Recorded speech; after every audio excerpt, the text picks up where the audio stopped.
जी समीर काजी साहब, आप औरंगाबाद आए वक्फ बोर्ड के ताल्लुक से क्या काम चल रहे हैं, और जो वक्फ बोर्ड बिल है उसको भी लेकर के आप क्या कहेंगे? आज हम शाम की फ्लाइट से मुंबई जा रहे हैं। इस हिसाब से थोड़ी जल्दी आ गए थे क्योंकि हमको एक बाजू में आइकॉन हॉस्पिटल है, वहाँ पर हमारे फैमिली मेम्बर का ऑपरेशन हुआ है, तो उस ताल्लुक से हम थोड़ा जल्दी आए थे। तो ऑनरेबल हमारे मेंबर है हाशमी साहब, उन्हीं की भी हमने मुलाकात ली। क्या फिलहाल वक्फ बोर्ड में कैसे काम चल रहा है?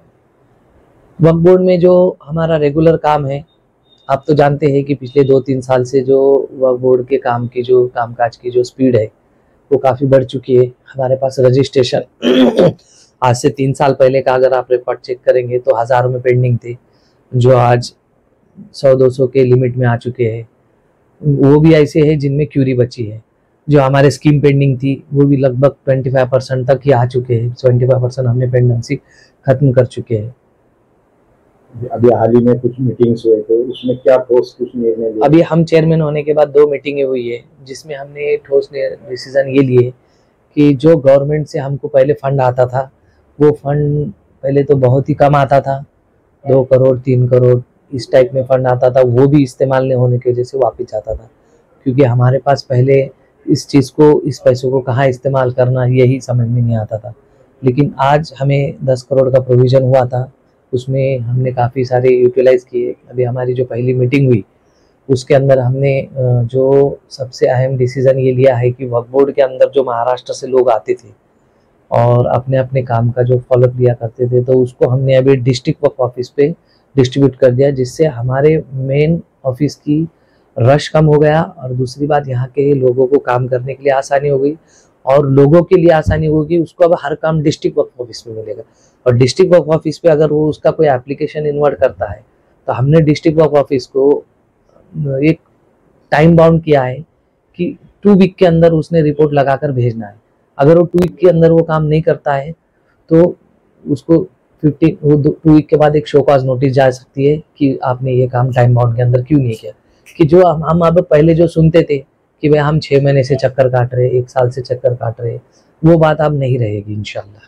अभी हाल ही में अपने इसका टेंडर हुआ है पंचक्की का। हाँ। उसमें अपना एक लिखा हुआ है क्लियर कट कि फ्राइडे को वो फ्री रहेगा, पर वो फिर भी कॉन्ट्रैक्टर नहीं मानते हुए कंटिन्यू फ्राइडे को भी चला रहा है, तो उसके ऊपर आप क्या कार्रवाई करेंगे, क्या एक्शन लेंगे? इस बारे में जो है तो मैं सीईओ को डायरेक्शन दूंगा कि देखो कोई भी टेंडर निकलता है उसमें टर्म्स और कंडीशंस रहते हैं। अगर वो टर्म्स कंडीशन में अगर फ्राइडे के दिन कोई चार्ज करना नहीं है ऐसा लिखा है, तो जो टर्म्स कंडीशन की ब्रेक करने के ऊपर जो भी कार्रवाई टेंडर के अंदर लिखी है उसके मुताबिक उसके ऊपर कार्रवाई होगी। Thank you. आपका नाम? मेरा नाम समीर काजी। क्या कितना नुकसानदेह है अपने देखिए, वक्फ बोर्ड बिल जो है हमारे सदन में चल रहा है, जो सदन में आने के बाद ओवरऑल डिस्कशन के बाद सदन ने जॉइंट पार्लियामेंट्री कमेटी को भेजा है। अब जॉइंट पार्लियामेंट्री कमेटी उसके ऊपर पॉजिटिव नेगेटिव बातों पे सोच रही है, और उसी ख्यालात के साथ वो लोग महाराष्ट्र आए थे 26 तारीख को हमारे पास, हमारे भी ख्यालात लिए उन्होंने।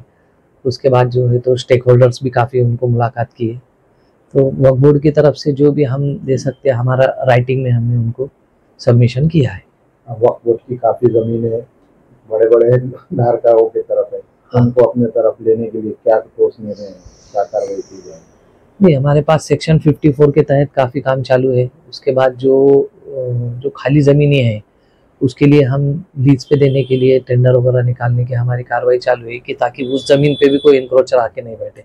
डेवलपमेंट के कुछ फ्यूचर के अंदर प्लान है, उस ताल्लुक से भी हम सोच रहे हैं कि वह प्रॉपर्टी भी कोई अच्छे इंस्टीट्यूट खड़े हो, कि एजुकेशन हो या फिर हेल्थ से रिलेटेड हॉस्पिटल्स हो, इसकी हम लोग कोशिश करने वाले हैं। जो अच्छे अच्छे इदारे हैं उनको इनवाइट करने का हम सोच रहे हैं, कि जिनके अच्छे अच्छे स्कूलें हैं उन लोगों को इनवाइट करेंगे, जिनके अच्छे बड़े बड़े हॉस्पिटल्स हैं उन लोगों को इनवाइट करेंगे कि आप उसकी ज़मीन पे हॉस्पिटल बनाओ।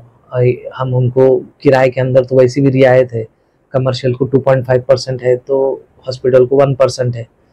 तो ये ज़मीन जब वो लेते हैं तो हम बोल सकते हैं उनको कि हमारे इस हॉस्पिटल को या एजुकेशन इंस्टीट्यूट को खड़े करते हैं तो माइनॉरिटीज़ के बच्चों के लिए, माइनॉरिटीज़ के पेशेंट के लिए आप इसमें कंसेशन दीजिए।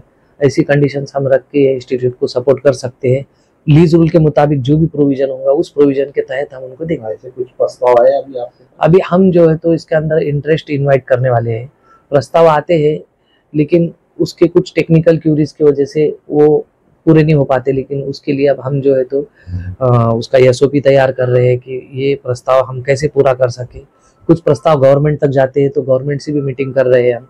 इसके अंदर जो भी बाधाएं आती है उसके ऊपर डिस्कस करके हम वो क्लियर करेंगे और अच्छे अच्छे इंस्टीट्यूट को इनवाइट करेंगे और लीज रूल में दिए गए रूल के मुताबिक ही दिएंगे। Thank you.